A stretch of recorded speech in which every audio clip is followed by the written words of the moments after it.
હું જેમ કહું છું એમ કરજો.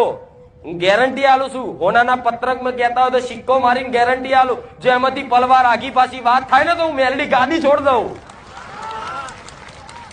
જગતમાં કોઈ ભૂ આવી ગેરંટી નહીં આલે. હું ગેરંટી આલું છું. જો કદાચ મારી વાતનું પાલન કરો ને સુખના અજવાળા ના મળે ને ગોડા તો ગાદી પર બેહવાનું ધોણવાનું બંધ કરી દઉં. આ એમને મીરા નહીં થતા. આ હજારો માણસ એમને એમ નહીં આવતા. મારા શબ્દોનું જેને જેને પાલન કર્યું છે ને એના જીવનમાં સુખના અજવાળા દેખાયા છે. તારે આ બધા આયા.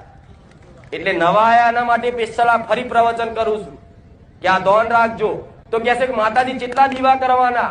તો હું એવું કહું છું, તમારા ઘરમાં એક શિકોતર હોય ને તો એક શિકોતર નો એક અલગ દીવો, બીજી શિકોતર હોય તો એનો અલગ, 12 શિકોતર નો અલગ, એમ ખાલી 3 દીવા થાય તો ભલે 3 થાય, પૂર્વજ નો કરી 4 થાય તો ભલે 4 થાય, અને 5મો 6 તમારી માતાનો. ભલે હું તો કહું 7 દીવા કરવાના થાય તો કરજો. કોકદાર સમયગાળો ચોઘડી એવું બનશે અને તમારી માતા એવું રચાવશે ને કે એક જ દીવામાં બધું આવી જશે. પણ પહેલેથી જ તમે એમ કહો કે ના બધા આટલા બધા દીવા કરવાના, તો હું એવું કઉ છું પેલા અલગ અલગ કરી તો જુઓ. તમારો ભાવ દેવ ચેક કરી લે છે, અને ચેક કરી લે છે ને પછી તમારો પૂર્વજ શિકોતર માતા એમ કે છે, દીકરા તું મને 12 મહિને એક વખત હાલ તો હું રાજી છું.